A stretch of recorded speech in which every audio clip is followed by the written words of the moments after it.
use and position of Sunshine Radio DZR 1026 Manila, Suarosug Media Corporation, and Sunshine Media Network International.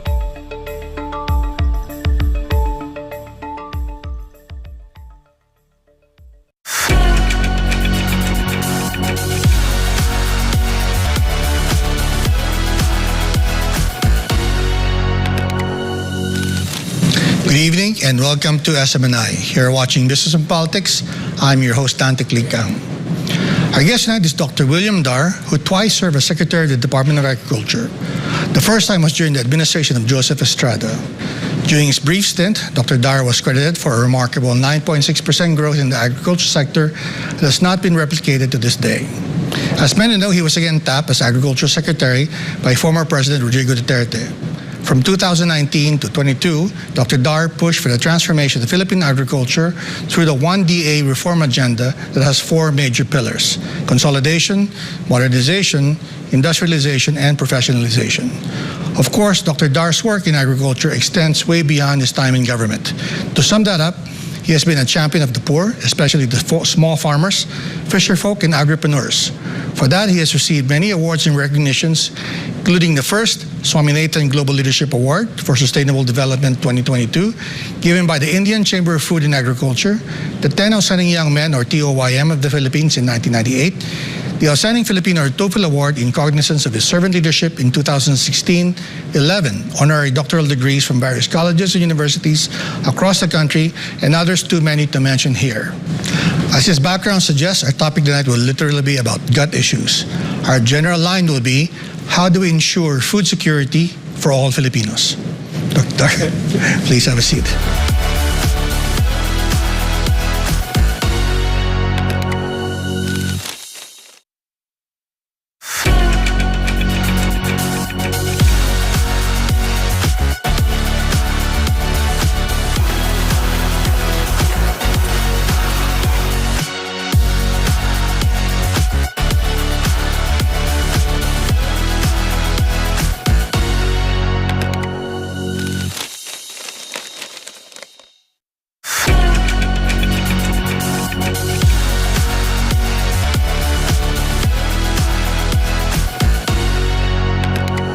Secretary William Dar, thank you for making time for Business and Politics, and welcome to the program. Thank you to Klink. Sir, I forgot to mention that you also write for the Manila Times. Thank you. And as we know from the Times and other news organizations, rice is a major story these days. It's attracting a lot of attention. There seems to be an impression that there may be a shortage, and there were some, of course, government interventions.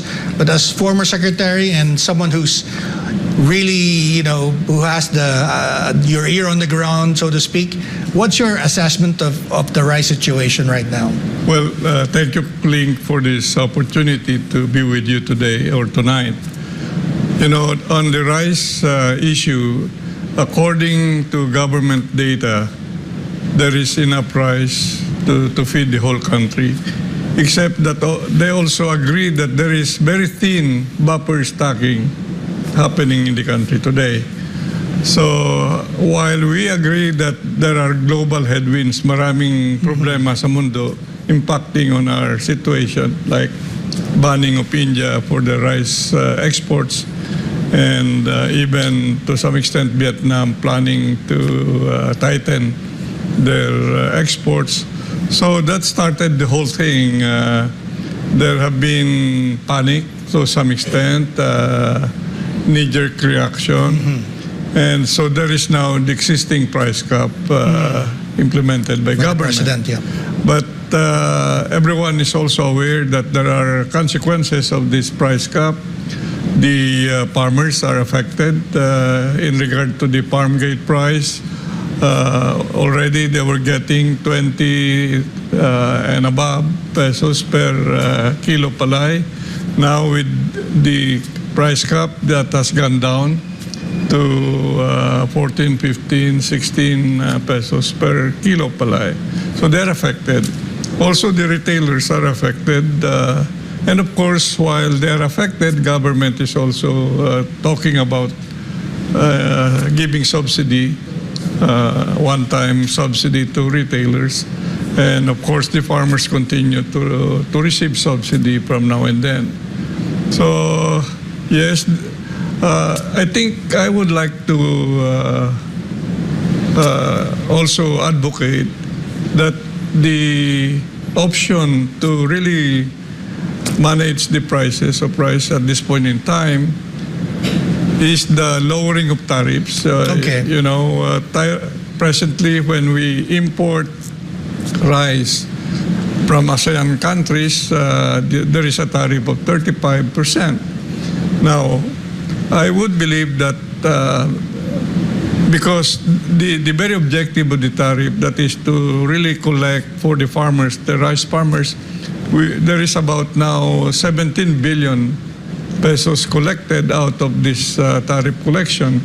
And so 10 billion is being allocated yearly for the Rice Competitiveness Enhancement Fund. RSF. And there is additional 7 billion that can be given as ayuda to the rice farmers having 2 hectares and below. So in this way, this could also be a measure that can be put in place until the end of the year, so that there is enough volume, there is enough rice in terms of the inventory of the country, 60 to 90 days supposedly, and even to mitigate the coming of El Nino again.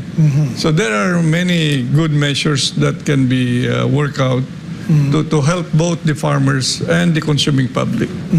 But are you worried, Secretary, that there will be a global tightening of supply, or are we just making preparations for what might happen because of global supply chain challenges, because of...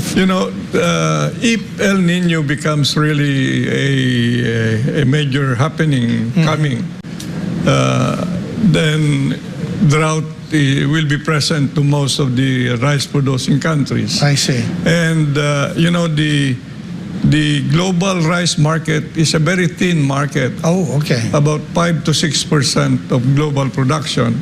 So if China is affected and other countries affected, really we will also be greatly affected as an importing country meanwhile.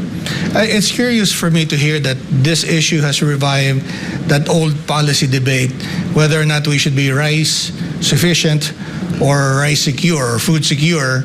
Do you think that the situation validates that kind of revival in policy discussion? I would, having gone through, 2 administrations. Yes, sir. And with these new developments in the world, it is now time to really to put our, a decision whether to strive for rice self-sufficiency or not. Okay. Now, there is a new program of the Department of Agriculture, which we also had started conceptualizing then. This is the Masagana Rice Program. Yes, sir. And the objective is to reach the level of 97.5%.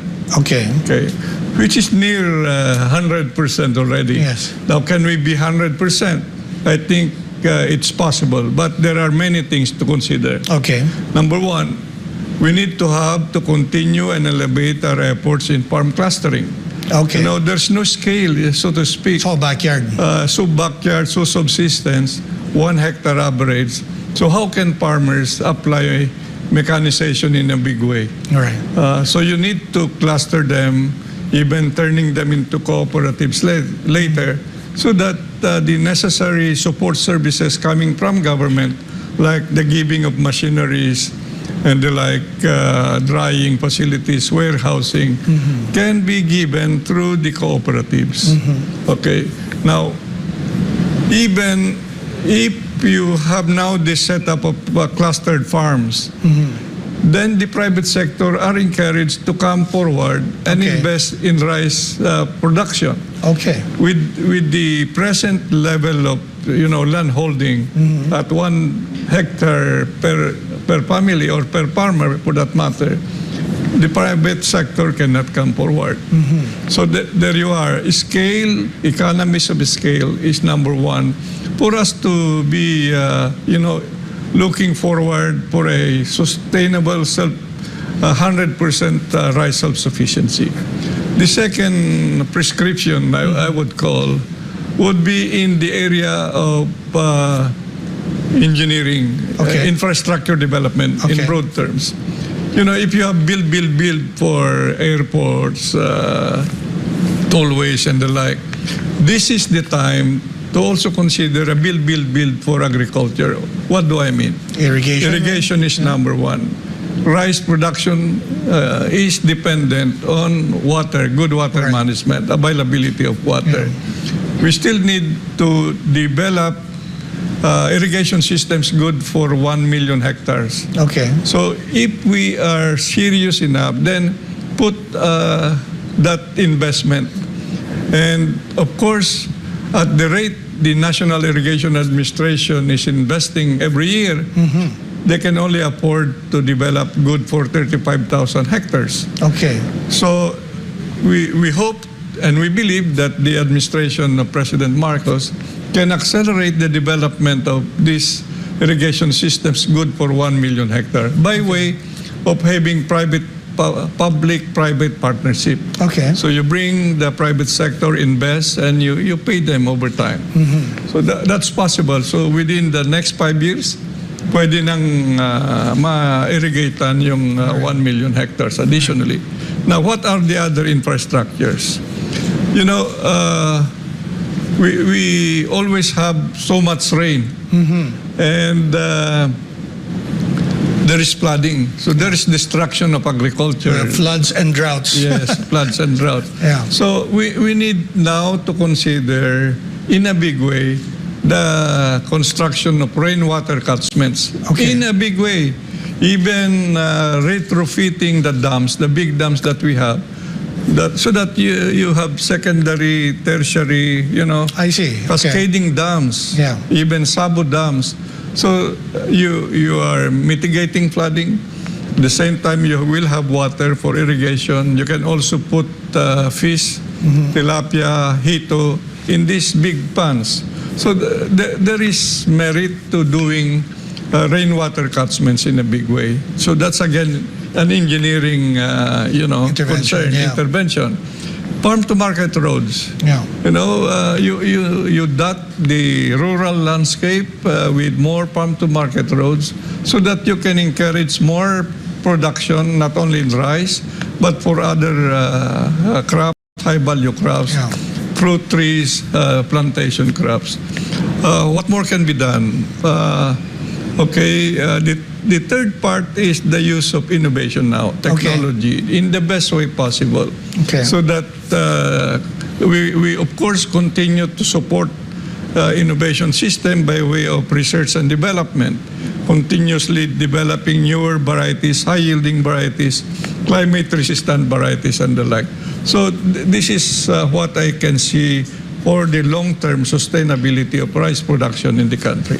Sir, that 1 billion that needs to be irrigated. 1 million hectares. 1 million hectares.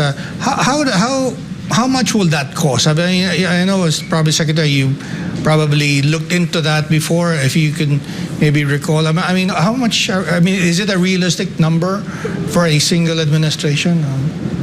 It is possible. I think the investment, if I am correct, that should be about per hectare should be about 800,000. Okay. So you have 1 million times 800,000. So say 1 million also. Yeah. And say that 1 million hectares is irrigated. I think the issue there is to increase the productivity, right? Yes, number one always is the productivity. That's your first major big strategy to increase productivity per unit area. So with rain-fed areas, you harvest once. But if you irrigate, what's the possibility? Twice, 3 times? Yeah, the minimum of 2 times. You can go 2.5% cropping intensity. Why not? So there you are. We are near already 100%. Okay. So with this additional investment in irrigation systems, then you can really sustain the production of rice over time. And with all the other interventions, infrastructure, and the use of technology and innovation. Right. Sir, very interesting discussion. We'll just have to take a quick break. This is Business and Politics. We'll be right back.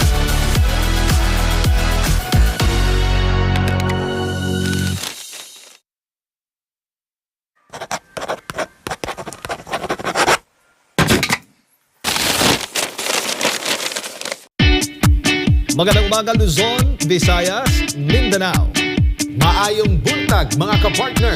Magandang araw sa buong mundo. Magandang araw Pilipinas. Ito ang Pulso ng Bayan. Hihimayin ang mga pangunahing issue sa ating bayan. Susuriin ang mga kinakailangang malaman ng taong bayan. Aalamin ang pulso ng bawat Pilipino sa mga pangyayari sa ating lipunan. Pulso ng Bayan, alas 7 hanggang alas 9 ng umaga, tuwing Lunes hanggang Biyernes. Kasama ang spokes ng Bayan, Attorney Harry Roque, Admar Vilado at Jade Calabroso. Dito lang sa SMNI.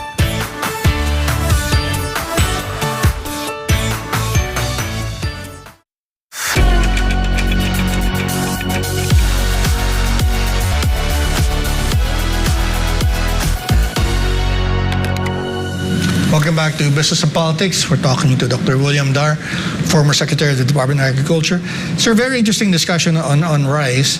Now, one of the things that has been reported is who will plant this crop or this grain? Because I think you yourself said when you were still at the DA that you were already warning that the farmers are aging and that we need to get the younger Filipinos to get it. And then recently you were in Jakarta at the ASEAN summits. You were talking about agripreneurship. Can you expound on that concept? Is that the solution? Yes, Klink. I think let's use the Philippine scenario, the Philippine agriculture sector as a case in point. You know, we need to elevate our mindset in treating agriculture as now an agribusiness venture. Mm-hmm. Otherwise, as we said before, subsistence farming, 1 hectare average. So all this will lead to really backyard agriculture. Yeah. So agribusiness is the way forward. And I've been hammering that out when during the Duterte administration that I served, that the way we can elevate agriculture so that we can also encourage the youth, and because our farmers are aging, is agripreneurship. Okay. Now, I was highlighting early on about clustering. Yes, sir. Okay. So necessarily when you are now clustered, then you go elevate your game into forming cooperatives. Mm-hmm. So these cooperatives will be the entry point as well to have a good mindset, a more comprehensive mindset of agribusiness, so that the production can be handled much better in terms of increasing productivity per unit area by the farmers. Then the cooperatives will handle the market. Okay. And will handle the agribusiness opportunities for the group. In that way, the farmers will be getting much higher, of course, again, as a group, they have higher productivity and higher income. Mm-hmm. Because they are now looking at the whole value chain. Mm-hmm. Much more when they partner with private sector. Mm-hmm. And that's where that public-private partnership between the big brothers and the government together will partner to nurture and assist the clustered farms, the cooperative farms. So that's what we are proposing even in our discussions in Jakarta. You know, I was requested to highlight how can we ensure food security for the ASEAN region from the Business Advisory Council point of view. Mm-hmm. And it's good governments are already talking as well and having good agreements. But again highlighting the importance of the private sector investments. Because governments cannot do alone in terms of all the budget necessary to prop up the agriculture sector. It has to be led by the private sector. So in our case, we have the Kapatid Angat Lahat Agri Program, KALAP. KALAP, yep. Under the Go Negosyo, Mr. Joey Concepcion initiated this. We started this in January. And now we are almost having about 32 big brothers. Meaning these are the heads of companies, big companies in agriculture engaged in agribusiness. So we signed agreements with the government, particularly those institutions directly involved in those commodity industries. And in a way, we are saying that the business models, the inclusive business models of the big brothers, the private companies, will have to be also be institutionalized in the roadmap development of that commodity industry.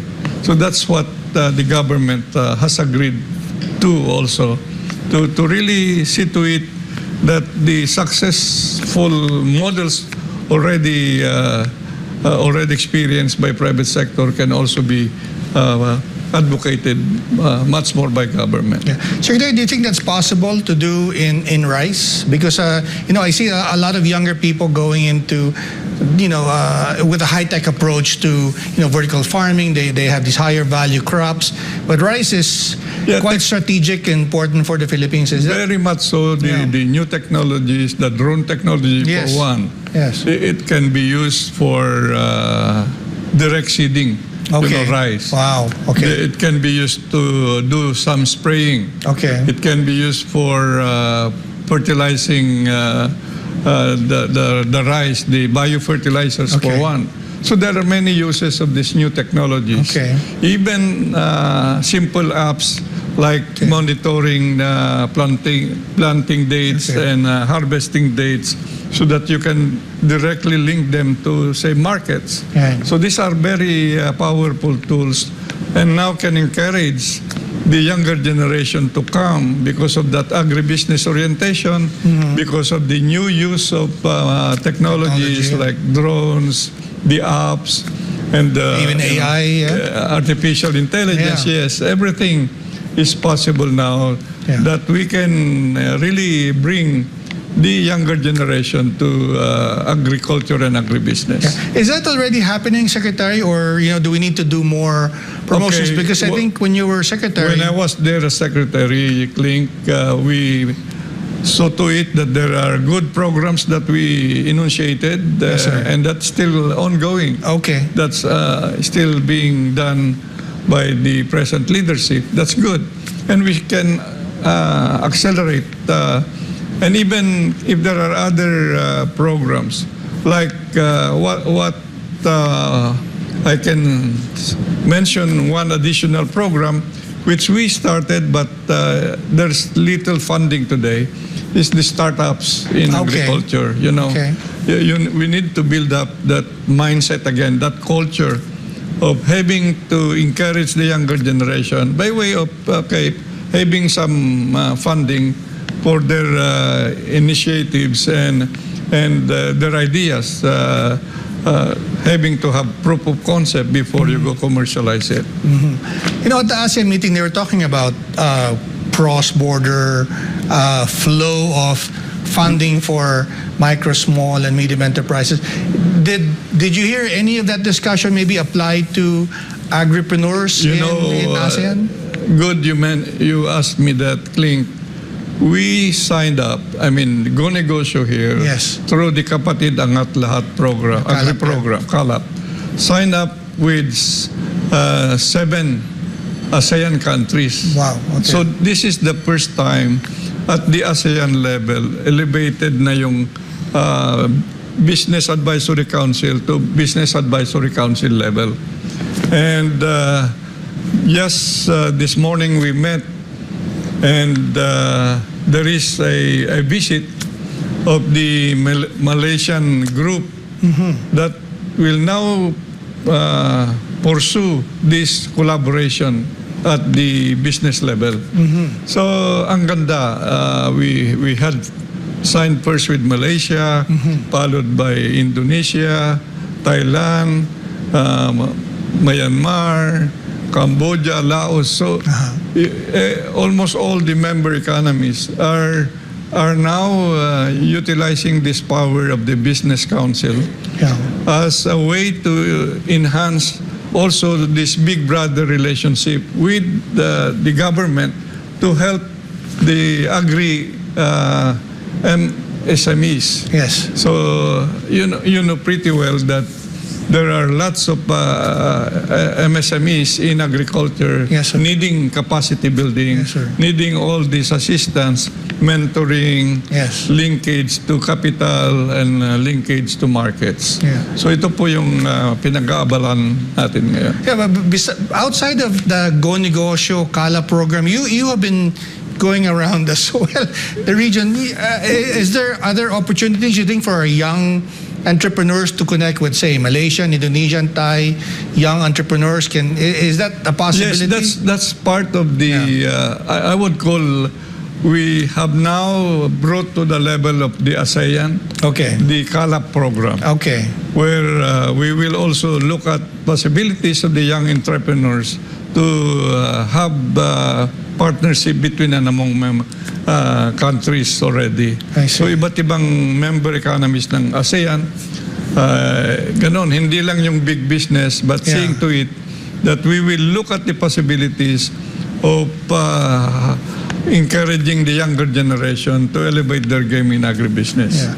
You know, I noticed that the people who were drawn to you and ASEAN, including the Filipinos who were attending there, many of them are young. And you know, what would it take to convince, you know, from your experience, what would it take to convince younger Filipinos that agriculture is sexy and, I guess, profitable?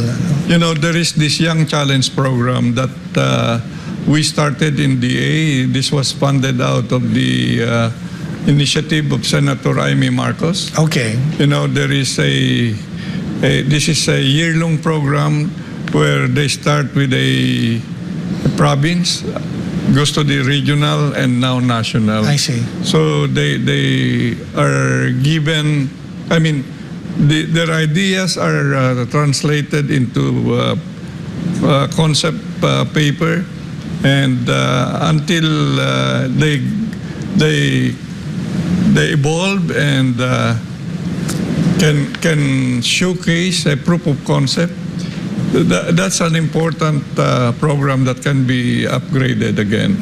Another one I mentioned about startups. Yes, sir. You know, because there are many younger generation who would like to really get busy, get engaged, and again, the startup is necessary. Enough funding for that is key. Then, of course, there are existing collaboration with Taiwan, with Israel, the government. We are sending youngsters, the younger generation, to stay there 3 months and or even 6 months, so that when they come back, there should be a funding available, so that their ideas that they have learned can be converted into agribusiness opportunities. So ito po dapat pagigihan pa natin by way of really enticing the younger generation to come to do farming and agribusiness. Sir, you know, the government is now looking at K-12. Is there a need to maybe revisit how we can inculcate a love of agriculture in the land? I agree. Elementary days when I was then younger. Yes, sir. High school, lahat yan. Tatanim. May gardening sa high school, may actual farming na. Yeah. So we need to introduce again. Kung walang gardening dun sa primary elementary school, ibalik natin school gardening as a subject and practiced already right there and there. Ganun din sa high school, dapat pagigihan na early enough the importance of innovation and technology, so that as they grow and finish even their degree or not even having a degree, but say a 2-year diploma course, then they can now go straight to business. Right. You know, ang problema natin, Klink, dito sa bansa, yung higher education institution, ang goal lang ng establishment ng CHED ay employability. Right. I think that's short-sighted. Okay. I believe we should have an equally important goal of entrepreneurship. Interesting, yeah. You know, the data would indicate almost every year we graduate 700 students, but only 10 to 15% of them are gainfully employed. Right, yeah. So many of these graduates that we have every year are unemployed, if not underemployed. So the entrepreneurship paradigm is key to really encouraging and early enough, even while they are in high school and college, that paradigm of entrepreneurship must start. And agriculture can supply Agriculture, the... yes. Sir, again, we'll have to take a quick break. We're talking to former Secretary William Dar of the Department of Agriculture. We'll be right back.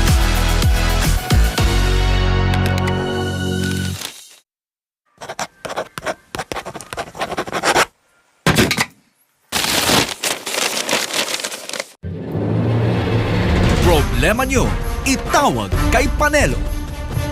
Ikaw ba'y may suliranin na may kinalaman sa mga ahensya ng ating pamahalaan?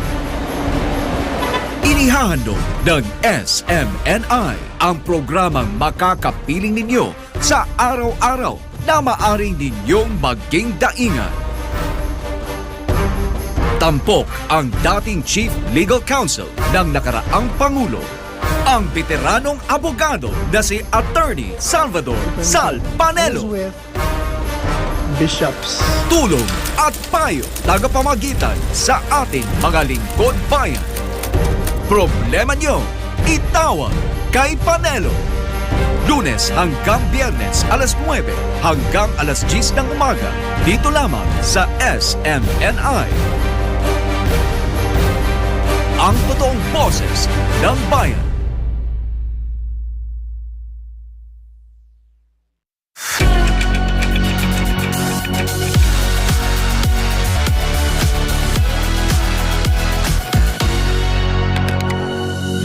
Welcome back to Business and Politics. We're talking to Secretary William Dar, formerly the DA. Sir, you were at the ASEAN Summits, the Investment and Business and Investment Summit, and the other summits. What are some of the key takeaways, sir, in the meetings that you attended that is relevant to our agriculture sector? Okay, number one, as an ASEAN community, I believe that countries must elevate our engagement in terms of ensuring food security for the whole ASEAN region. Okay. And while there is now an existing mechanism of having to be part of the solutions, like those who are producing, say, rice can be part of, say, having part of their buffer stock good for, say, natural calamities. I see. When that happens to a number of countries. So we should contribute from time to time. That, I believe we should increase the volume, not only from present level. Okay. Number two, we should hasten and harmonize the trade regulations so that, you know, we are already one regional community. Yeah, AFTA. AFTA. So, again, looking at every opportunity that the balance of trade can be pursued as well. In most cases, tayo na didehado pa rin hanggang ngayon. Okay. So, we need to up our game in terms of our export orientation. You know, that's where most of the ASEAN countries now are ahead of us because they have eyed on the export potentials for their respective country. Now, more than ever, we should not only look out for what we require here in the country, but regionally, globally, export orientation is a must. Then, lest trade restrictions. Even with AFTA? Even with all those existing Yes. agreements, there are still regulations I see. that have to be harmonized. Harmonization is the name of the game. Okay. And the power of technology is one key thing that we have to be utilized in all respect. All things about, again, harmonization for one, and requirements, for example, on trade.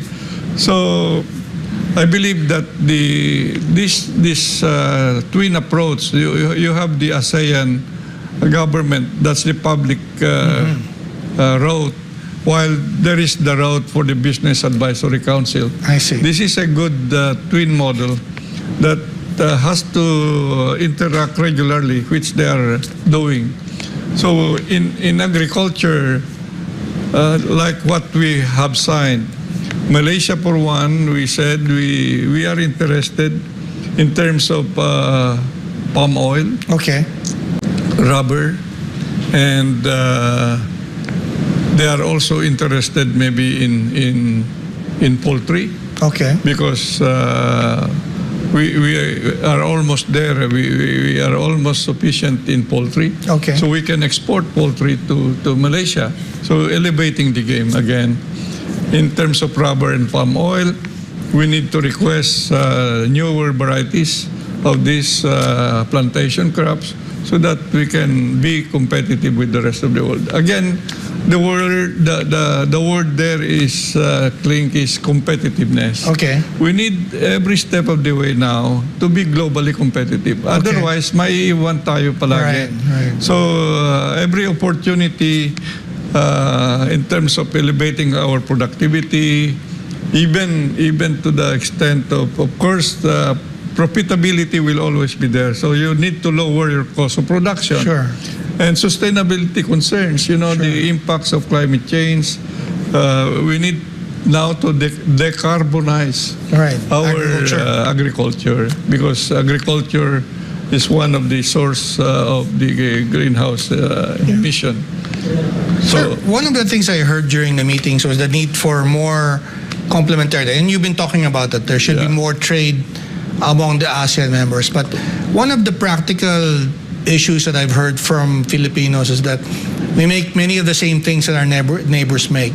But do you see opportunities where complementarity can happen, and where would those be, Nano, you think? Okay.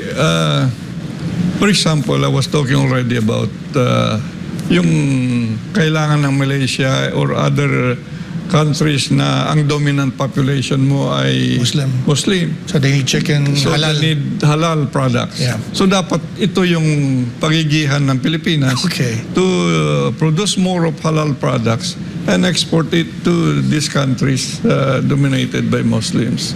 So ganun din sa atin. Rice for one, initially, meanwhile. So we have to develop more relations in terms of rice agriculture with Vietnam, with Thailand. Although, of course, they came here and learned the trade, so to speak, early days. But we are lacking in implementation in terms of the very requirements to make our rice production sustainable. Yeah. Do you think, sir, RCEP will also help the agri-sector? I mean, that's fully in place now. There was a lot of excitement about maybe exporting durian.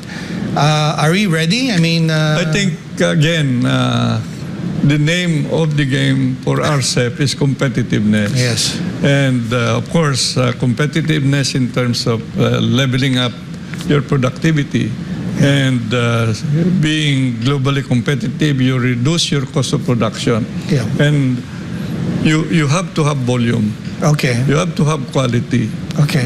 Consistently over time. Otherwise, one thing you may say, I will supply you, but next time around you don't have the volume, you don't have the quality. Sure. So those are the long-term insights that you need to cultivate from now and then. Yeah. And seeing to it that the support system must be there for private sector, the farmers, to really level up. Yeah. It's all elevating of our game in agriculture and agribusiness. Do you think that the government should take a much more active approach? Because some of the critics say that if you look at, say, pineapples, if you look at bananas, these crops have really prospered. And they prospered because government did not intervene. Is there an argument there? Good, you mentioned that. Where the private sector leads, Yes, sir. then you only have to have the nurturing support system. Okay. Where rice, take the case of rice, where sir. government is investing so much. Yes, sir. Then there is still subsistence rice farming. Yes. So the more you engage with the private sector, the better. Okay. The more you partner the private sector with the small farmers, the better. But you need to go to clustering, I see. consolidation, so that you can have economies of scale. Yeah. Sir, are there any particular crops that excite you? Say, I mean, there's a lot of talk about coffee, cacao, for instance. Are the opportunities there really worth looking Very into? much so for cacao, coffee. We only produce very little of our requirement. Okay. Much of that still is imported. Right. Coconut, there's so much importance of coconut in terms of value-added products. Okay. So, ang dami. Yeah. What else? Poultry, halal, Yes. many of these products. Sir, your predecessor, Manny Pino, was talking about sorghum. Is that a possible? Have you had a chance to look at it when you were in office? It's an interesting crop. Not many Filipinos know. I had to look it up myself, but apparently it's gaining popularity in other countries. Sorghum, we need a lot of that in terms of the feed industry. Okay. Ang laki ng kailangan. Yes. Now, I hope with that move of former Secretary Piñol that he can succeed in reintroducing, kasi marami ng introduction ng soybean. Right. Hindi nag-fail. Na dito sa North Luzon, this has been properly introduced. Yeah. But it never have been developed properly. Yeah. Again, what I'd like to derive there, Klink, is if the private sector leads, even in its introduction and piloting until it is commercialized, you can see more success story than when the government starts. Ironically, yeah. Are there any particular crops that you think we should be looking at? Maybe whether it's the private sector, the government. You mentioned cacao, coffee, sorghum. Is there anything else we should be looking at? Or maybe are there things that maybe we're not paying attention to? The high value crops in general. Okay. Vegetables and the annual fruits. Okay. This would be I would consider them as the low hanging fruits. Okay. We should be investing more. We should be diversifying the rice production areas into these high value commodities, because you can get more income per unit area than when you compare the income coming from rice and corn. Right. So again, the name of the game is diversification into high value agriculture. Right.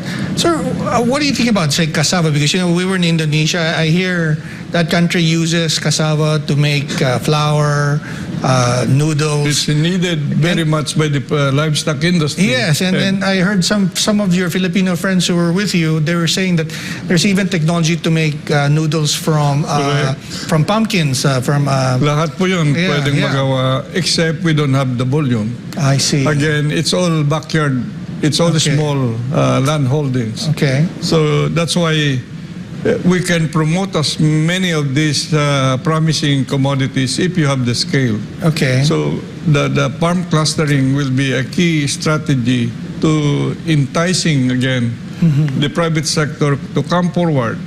They don't want additional lands. They only want to have economies of scale. I see. By way of partnering with the small farmers. Or if you have, for example, the lands in the ancestral domain, they want to partner with the people in those areas. Right. So just the government must see to it that the supporting mechanisms to make it possible for this partnership to happen must be there. Otherwise, ang hirap ng pribadong sector kung masyadong restrictive yung regulations mo doon. Right. Dapat developmental ang orientation. Right. And there should be a one-stop shop even in every department that will assist the private sector now in a big way, partnering with the small farmers and those in the ancestral domain areas. Interesting. Wow, that's a lot of opportunity. Sir, we'll be taking a quick break. You're watching Business and Politics. We're talking to former Secretary William Dar of DA. Please stay tuned.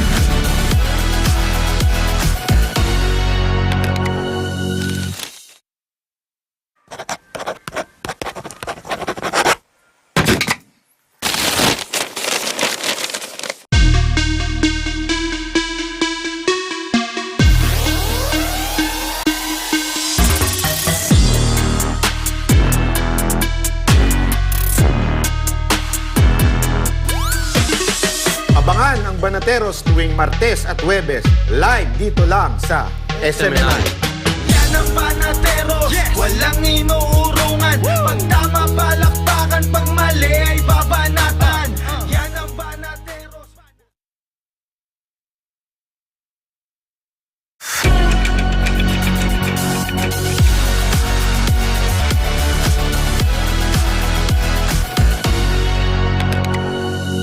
Welcome back to Business and Politics. We're talking to former Secretary William Dar of the DA.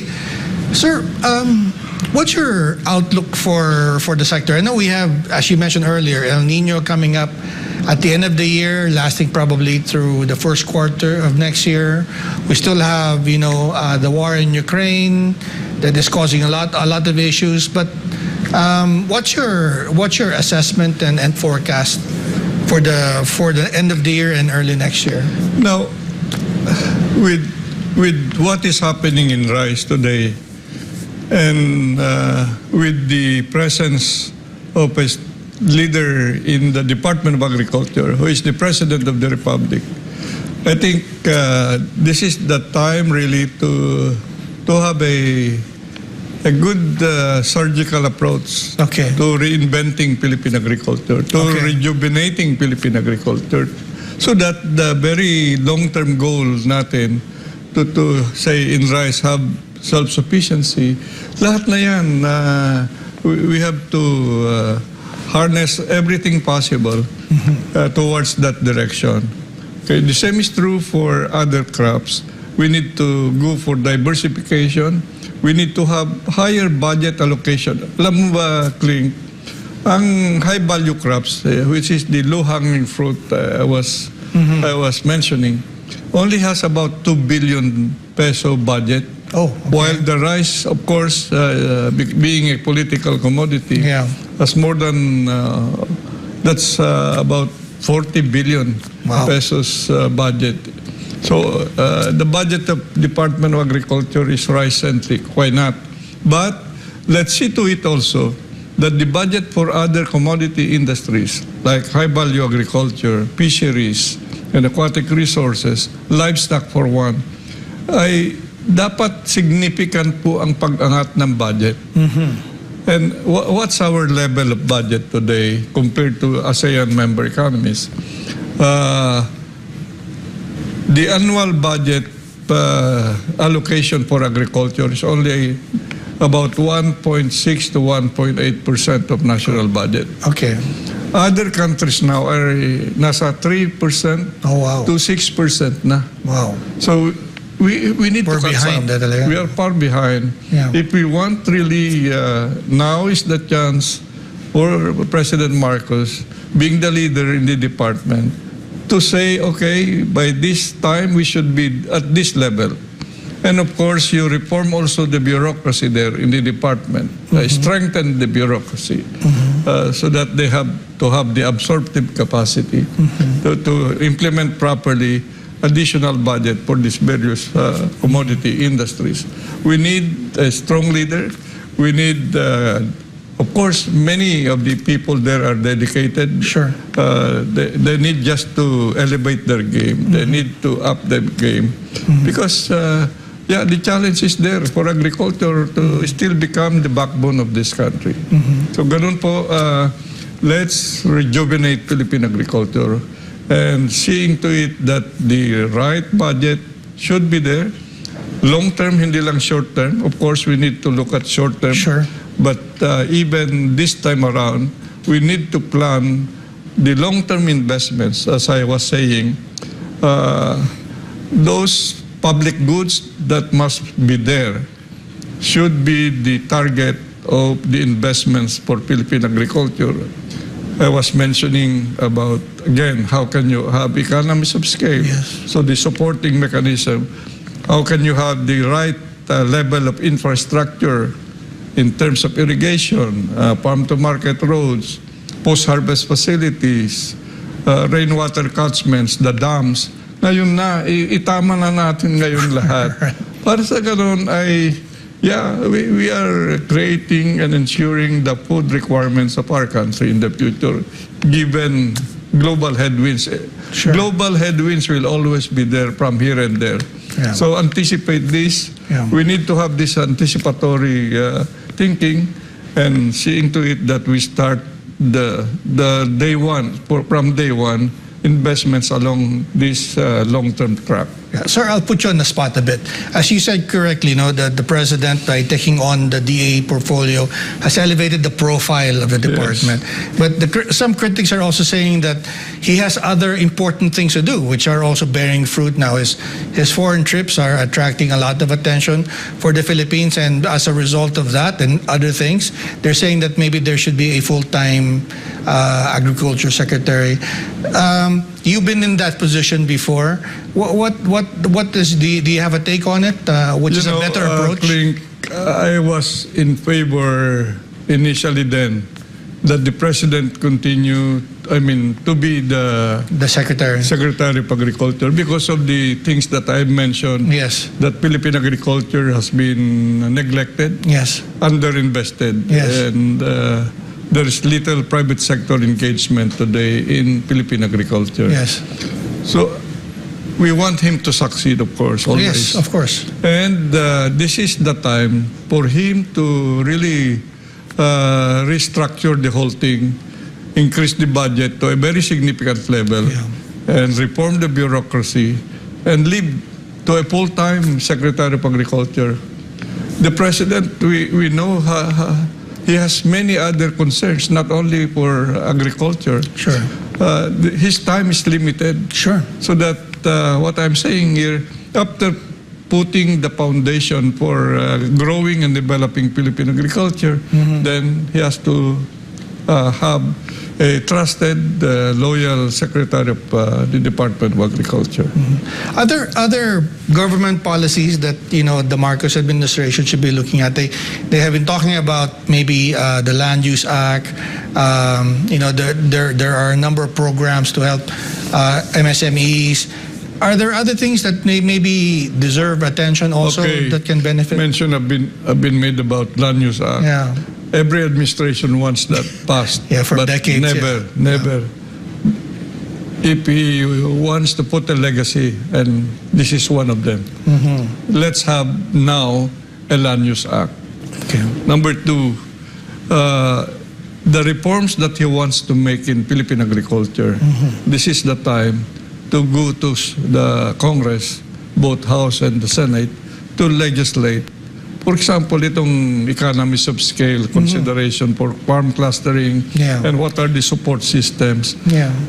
We need to strengthen also yung livestock group, Yes, sir. contributing almost 18% of the GDP is to be considered very important.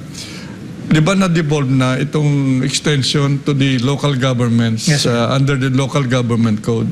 So supposedly the LGUs are in the front seat in terms of their food security considerations. Every province, every city, every municipality. But sad to say, the orientation of many still of the LGUs are still dependent on the national government. Although, of course, I would say that there must be the delineation of responsibilities. Okay, the National Department of Agriculture will do what I call the steering role. Okay, steering, this is the direction. While the local government units must do the rowing role. So yung talagang you need to on use the ground, all the braso mo, lahat ng pagod, but with the national direction given by the Department of Agriculture. That interaction, that partnership has to elevate. Today, there's so much to be desired. So may nagsasabi na if you look at long-term food security, you need to bring back the extension agents to the Department of Agriculture. So that really there you can pinpoint the responsibility to the Department of Agriculture when there is shortage or any deficiency for that matter. You think it's fragmented right now? Or? That's what I'm saying. It's so decentralized that the LGUs do not still give prime importance to ensuring food security even for their constituencies. Of course, fuera de los buenos, there are those LGUs that are doing their share. But many of the LGUs today are really not in that mode, not in that mindset that they are the leaders of food security. So you mentioned clustering. You know, the cooperatives have been there for a long time. How come they haven't been successful? Is it more of a lack of capability, or is it something else that's... You know, cooperatives movement in the country is sorely lacking in terms of their, having to show successes. You know, I was starting to analyze the whole situation when I was there second time around. One strategy that I was going to put in place is depending on the scale of the cooperative's operations, it would be good to have professional managers assigned. And this is where I see the big billionaire cooperatives today in the country. They have professional managers. We have some successful ones. Yes, there are successful stories in terms of now billionaire cooperatives, Soro, Nueva Segovia. Some of them won awards in ASEAN. Jakarta. So ganun po, professional management is key. Then elevate their game in terms of financial management, of savings even, investment even. R&D. Lahat po yun, R&D. So talagang, I'm not yet stopping in terms of going to build more cooperatives, but let's see to it that the needed components are now in place. There are even ideas, why not bring back the old Bureau of Cooperatives Development sa agriculture? Kasi more than ever, because of farm clustering and towards cooperatives development, it needs to go hand in hand. Although, of course, they say there is the CDA, the Cooperative Development Authority, but there are other priorities also of CDA. Ako, para wala nang masabi na neglected ang agriculture, bring or have a new Bureau of Agricultural Cooperatives Development. So do you think mindset has to change among government? Again, I said the easiest solution is to import, right? But we forget that we have the... I think the government has been balancing its act. Number one priority always, any government for that matter, is improving productivity or boosting productivity. Then whatever is the gap, then that's the time you look at ensuring food security by way of importation. So dapat naintindihan ng publiko yun. Boosting local production is key, and that's why you need to apply science and technology. You need to have this new mechanization, lahat po na bagay na maipataas ang ani. Of course, capacity building, engaging the youth. Ang dami po gagawin para maitaas natin ang productivity. Again, emphasizing the importance of science and technology. Otherwise, we'll be left behind if we don't accelerate our research and development as well. Sir, it's always a pleasure talking to you. As usual, Thank you, I Clint. learned so much. But before we go, would you like to leave our audience with a brief message? Now, we are hoping this time around with President Marcos at the helm, as our President first and now as Secretary of Agriculture, this is the time really to see to it that the needed reforms would be in place and elevate the budgetary support as we are now seeing, but we need more. We need to have more budgets for the high-value agriculture, for livestock and fish, and including fisheries. Rice agriculture today is properly resourced, and so we need also to balance the budget to be given to the agriculture sector. So agribusiness is the way forward.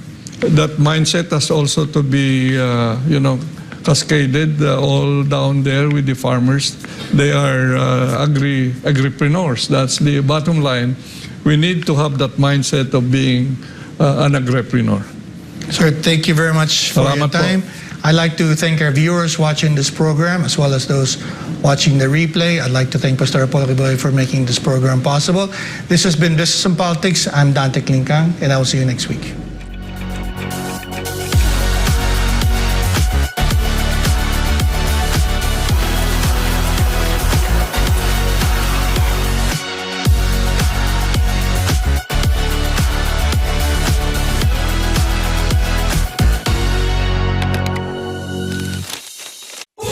Subscribe to SMNI News Channel and turn on the notification bell to keep you up to date. Also visit our official social media accounts and join our community on Viber and Telegram.